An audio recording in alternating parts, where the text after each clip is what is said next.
para um dos maiores clubes portugueses, para o Benfica, mas teve também outras experiências noutros clubes. José Boto está em ligação direta connosco, remota, numa conversa para a qual convocamos também nesta hora Francisco Sousa, comentador da Renascença, da Bola Branca, quem vou pedir para sentar nesta cadeira. Bem-vindo, Francisco.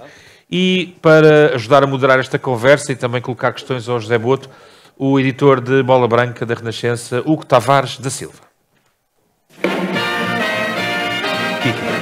Bola Branca. O desporto em comentário e em notícia.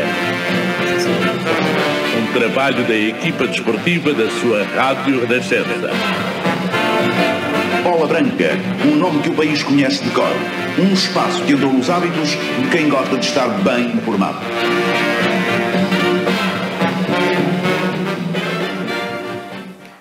Boa tarde a todos, bem-vindos outra vez. Estamos com José Boto, diretamente do CT do Flamengo. Bem-vindo, José Boto. Acabaram de ganhar no campo do Palmeiras, no campo do Abel. Não andam a fazer amigos em São Paulo, ok? Não está interessado nisso? Não tenho interesse nenhum. Antes de mais, boa tarde aí para Portugal. Aqui ainda é cedo pela manhã. Obrigado pelo convite e vamos lá à nossa conversa. Mas querem começar por essa vitória com o Palmeiras? Era só para sacar aí, quebrar o gelo. José, deixe-me já aqui. Chegou ao Rio de Janeiro no final de 2024. O que é que há para mudar num clube gigante desses, sendo que tem 2 anos de contrato, não é? Há sempre aquele fantasma do rodízio no Brasil. Como é que se muda um clube com tão pouco tempo? É difícil aqui no Brasil. Qualquer mau resultado, vou dar um exemplo, nós ganhamos tudo o que tínhamos para ganhar até hoje, estamos na luta em todas as frentes e temos uma derrota na Liga e uma derrota na Libertadores, e há 2 semanas atrás já se falava em crise e em mudar de treinador. Portanto, isto é algo muito típico aqui do Brasil, uma falta de paciência enorme. Todas as mudanças que me foram propostas de uma maior profissionalização do clube só podem ser conseguidas com bons resultados da primeira equipa. E portanto, o foco neste momento, ao mesmo tempo que vamos fazendo algumas mudanças aqui, vão desde a formação até à própria estrutura do futebol profissional, tem que estar assentes em vitórias da equipa principal. E esse é o grande foco neste momento. O José tem falado até muitas vezes em público da boa relação com o treinador, com o Filipe Luís. É absolutamente chave para fazer um projeto de um diretor desportivo, de um diretor para o futebol, resultar essa ligação direta com o treinador? É logo um bom princípio base? Eu acho que é um princípio fundamental. Ou seja, não faz sentido para mim qualquer plano, qualquer estratégia, qualquer filosofia de um clube se não houver uma boa sintonia entre quem dirige o futebol e o treinador. E muitas vezes o que se vê, não é só no Brasil, faz todo o lado, o diretor de futebol tem um pensamento e o treinador tem um pensamento diferente. Isso dar resultado é muito, muito difícil. Eu não concebo a minha função sem que o treinador esteja alinhado com as minhas ideias. E isso temos aqui muito claro aqui no Flamengo, em que há um treinador que tem exatamente as mesmas ideias que eu. O próprio presidente quer criar um ADN no Flamengo, tem a ver com a sua história, de uma equipa dominante, de uma equipa que quer propor jogo, que não especula, porque é isso que também os adeptos aqui pedem, e isso só faz sentido quando as pessoas pensam todas da mesma maneira. Quando as pessoas pensam de maneira diferente, ou ao mínimo resultado, eu costumo dizer isto, nós começamos a beber numa refeição, a beber vinho, de repente passamos para leite, há qualquer coisa que não está bem.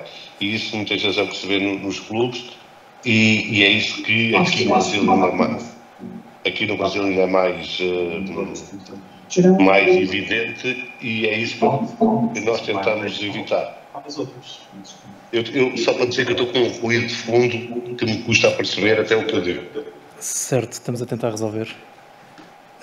José, continuando, deixa-me aproveitar termos um infiltrado no futebol brasileiro e perguntar porque é que procuram tantos treinadores portugueses. Qual é a explicação? É verdade que tem dado resultados, mas há muitos. Não, acho que há duas coisas. Uma, porque é que eles procuram, que é uma questão, e depois porque é que têm sucesso, que é outra questão. Eu acho que eles procuram por uma questão de moda. Ou seja, deu certo. Como eu tenho a certeza que se eu tiver sucesso aqui no Flamengo, se nós tivermos uma época com sucesso, vai abrir as portas a muitos diretores noutros clubes brasileiros. Mas isso é uma questão de moda. Depois, porque é que eles têm sucesso, é outra questão, e podemos lá ir se vocês quiserem. Pode avançar já, acho que interessa a toda a gente. Toda a gente quer saber. Não, é porque nós temos uma cultura os nossos treinadores têm uma cultura de trabalho,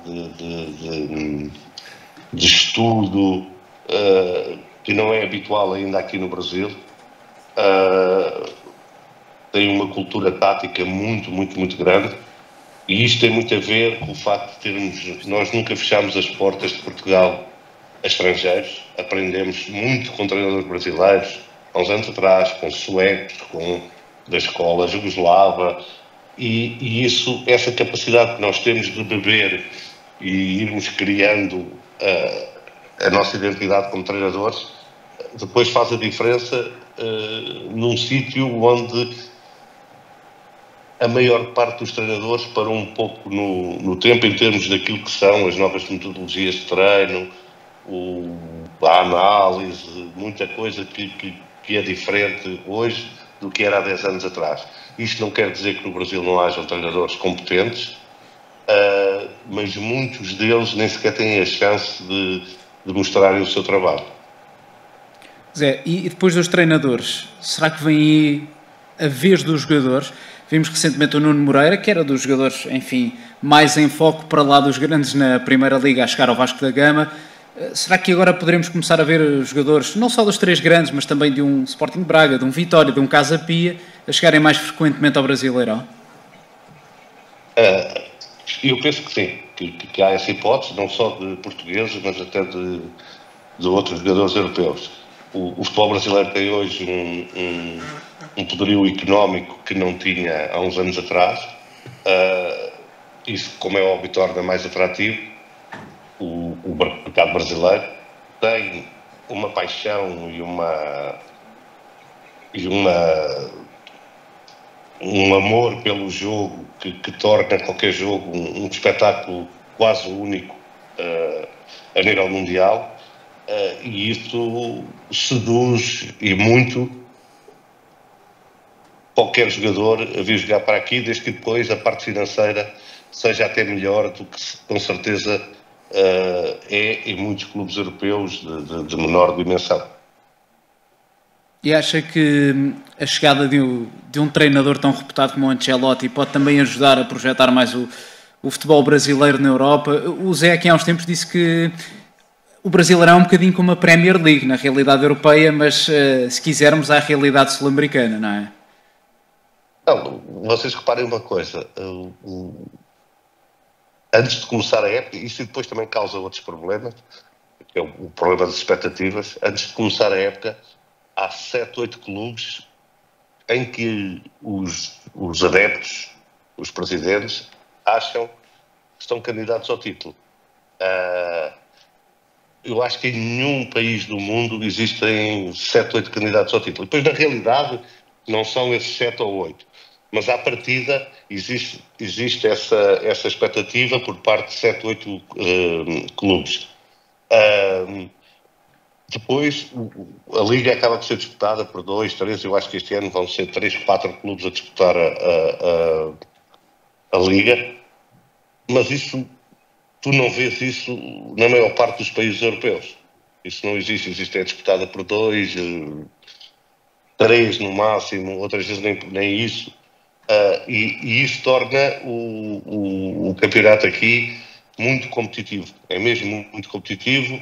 Depois tem coisas que são muito diferentes de qualquer outro país, que é a questão das viagens, o número de jogos. Nós deste ano, se correndo as coisas bem, podemos fazer 86 jogos.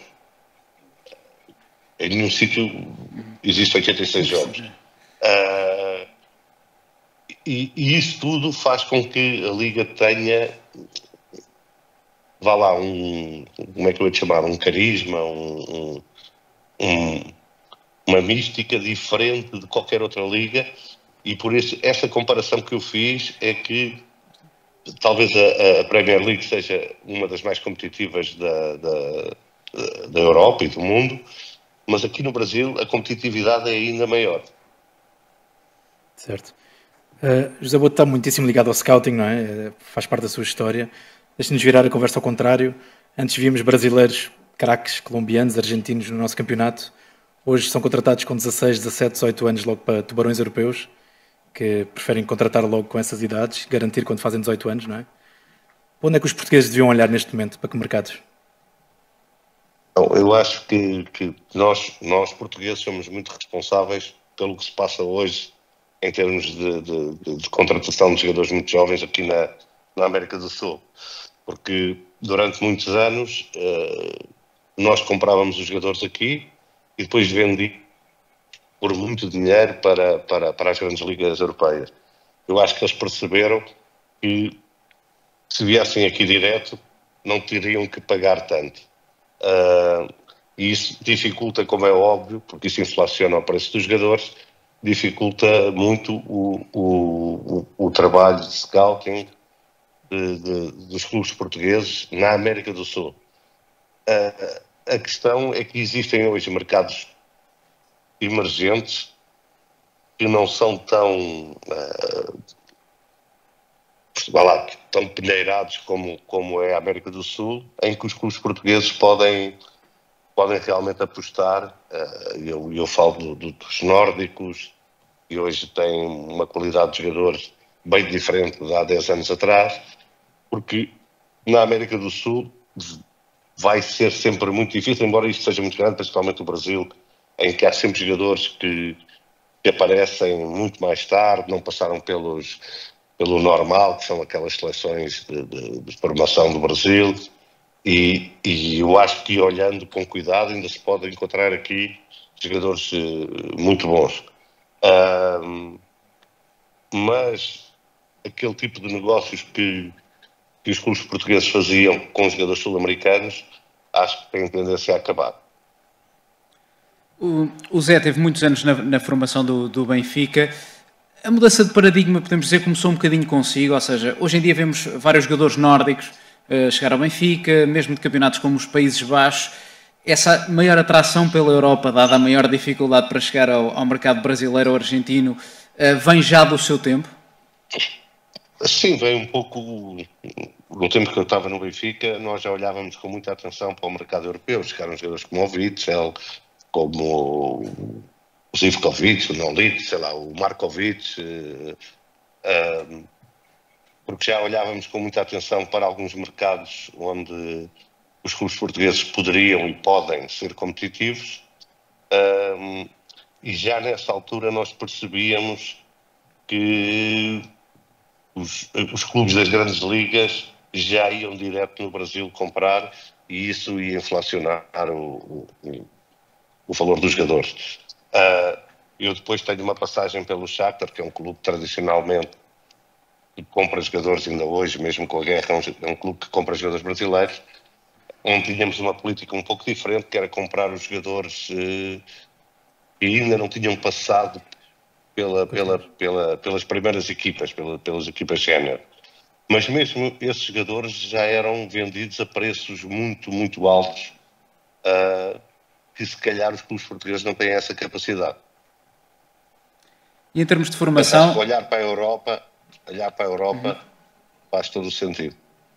E em termos de formação, o que é que acha que é possível e o que é que se deve fazer para melhorar em Portugal, tendo em conta os desafios do novo futebol e tendo em conta toda esta concorrência, a capacidade que um clube Premier League tem para dar 30, 40 milhões por um jovem brasileiro de 19 anos, aniquila logo a concorrência, mas mesmo, se quisermos até uma comparação mais recente, o Arder chega ao Sporting, vindo do campeonato dinamarquês, já com 19 anos, por 20 milhões de euros, e já com o Brighton de Inglaterra a fazer concorrência direta. Portanto, isto só vai ficar mais difícil. Portanto, também a nível da formação em Portugal, é importante dar respostas perante estes desafios que aumentam a cada ano que passa.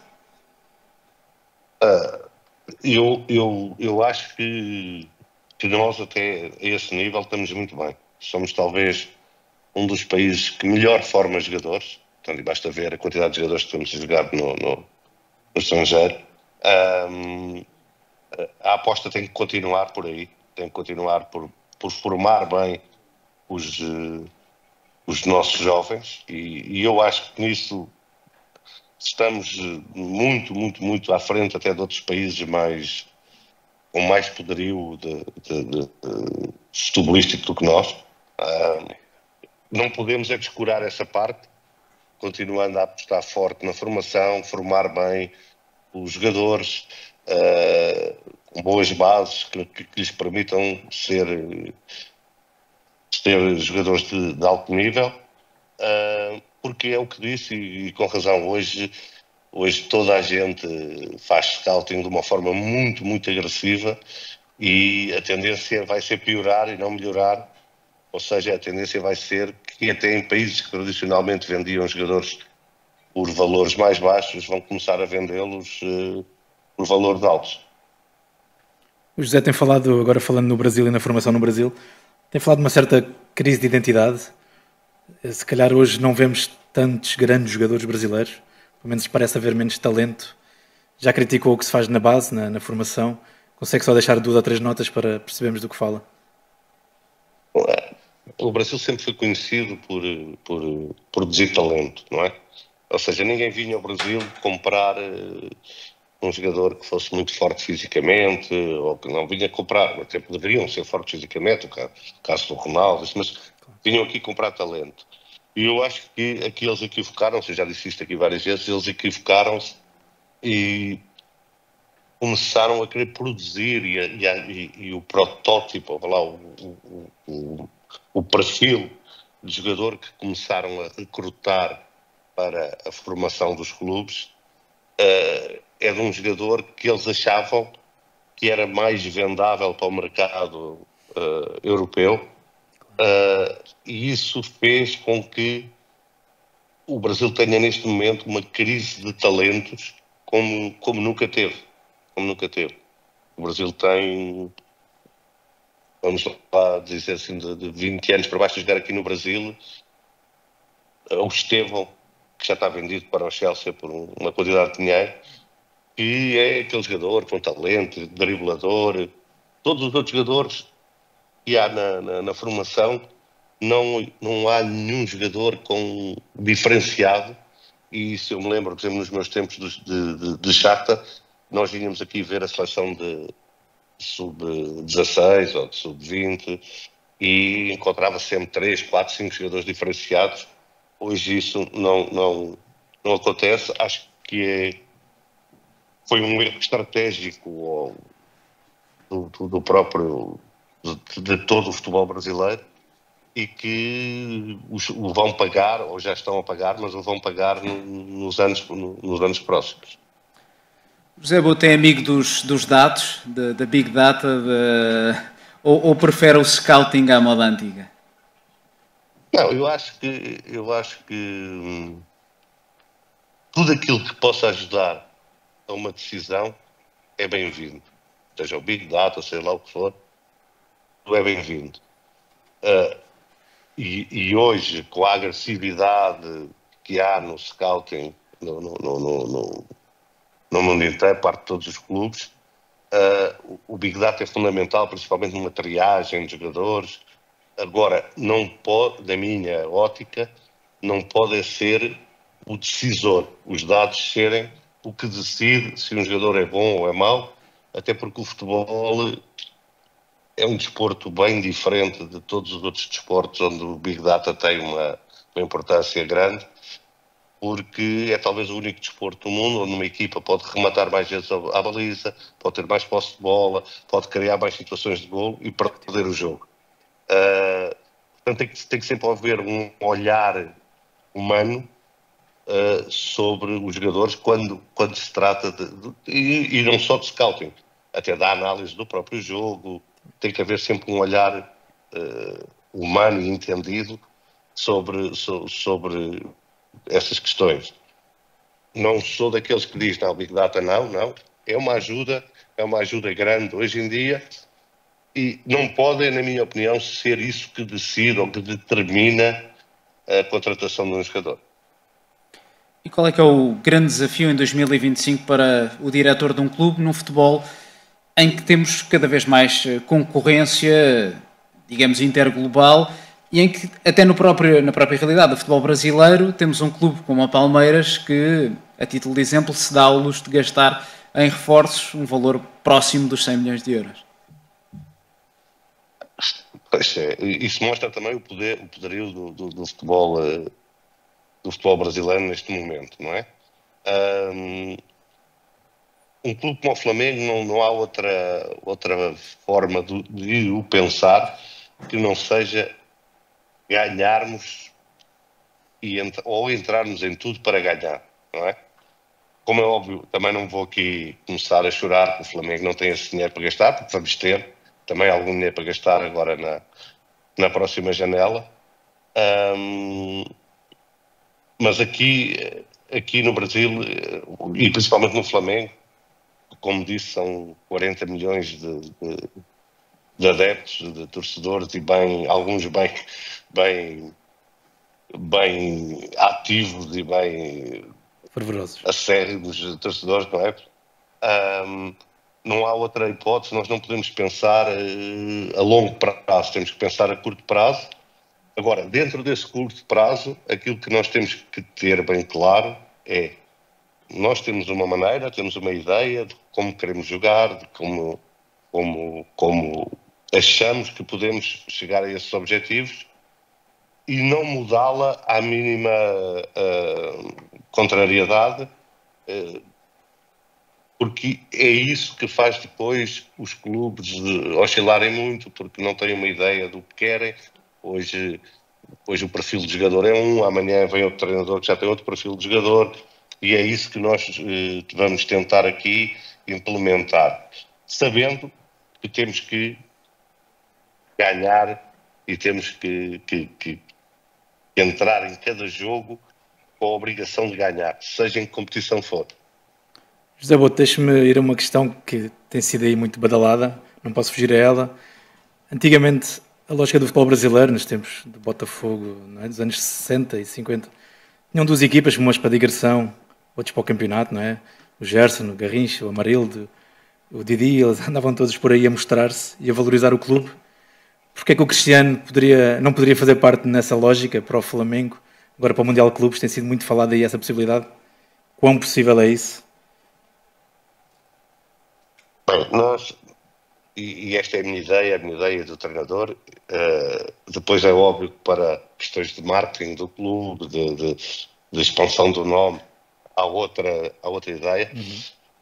Nós, como temos objetivos bem claros, e os objetivos bem claros passam por ganhar a Liga, tentar ganhar a Libertadores, a Copa do Brasil, tentarmos ganhar tudo, se for possível, e se não for, pelo menos ganhar 2 das 3 grandes competições aqui do Brasil. Não vemos com bons olhos a chegada de um jogador, seja o Cristiano, seja outro qualquer, só para jogar o Mundial. Não nos parece que isso, em termos depois do grupo, tenha um impacto positivo. Nós vamos tentar reforçar também, já em vista nesta janela que há para o Mundial, mas com jogadores que o principal objetivo é que sejam reforços para o restante que falta da temporada e não só para o Mundial de Clubes. até porque o Mundial de Clubes é uma competição nova, ninguém sabe como é que as equipas vão reagir a isto, e estar a fazer um investimento ou estar a fazer algo que pode hipotecar o resto da temporada só por causa do Mundial de Clubes, da nossa parte desportiva, não vemos isso com bons olhos. Certo. José Boto, vamos para a última pergunta. Agradeço imenso o seu tempo. Fechamos com o tema da nossa conferência, os novos ciclos no desporto. O José está fora há uns aninhos já. Como é que vê o futebol português, esta trajetória, o nosso desporto? Quer deixar algum contributo, alguma ideia? Tivemos aqui imensos responsáveis das principais entidades e até clubes. Quer deixar algum contributo? Como valorizar o nosso jogo, o nosso futebol? Até no dirigismo? Eu acho que podemos... Eu acho que Portugal está num bom patamar hoje em dia, sendo um país pequeno, um país até com algumas dificuldades económicas, não é? Não somos uma potência económica europeia, mas no futebol conseguimos diminuir um pouco esse gap, muito por culpa de termos gente muito boa a trabalhar no futebol. Agora há sempre a possibilidade de o melhorar, mas principalmente de não deixarmos esta nossa qualidade, eu falo dos treinadores, falo dos diretores, de gente ligada ao jogo, esta qualidade que temos de bebermos de todo o lado para que sejamos melhores individualmente em cada uma das funções, e que nos levou a um patamar quase de excelência em termos de futebol, sendo um país só de 10 milhões de habitantes e, como eu disse, não uma economia poderosa como outras na Europa. Ok, José, o nosso tempo acabou. Ui, é um facto. Boa sorte para o jogo amanhã. Muito obrigado, José Boto. Obrigado, Francisco Sousa. Obrigado. Um abraço. A todos. Obrigado. Obrigado a todos.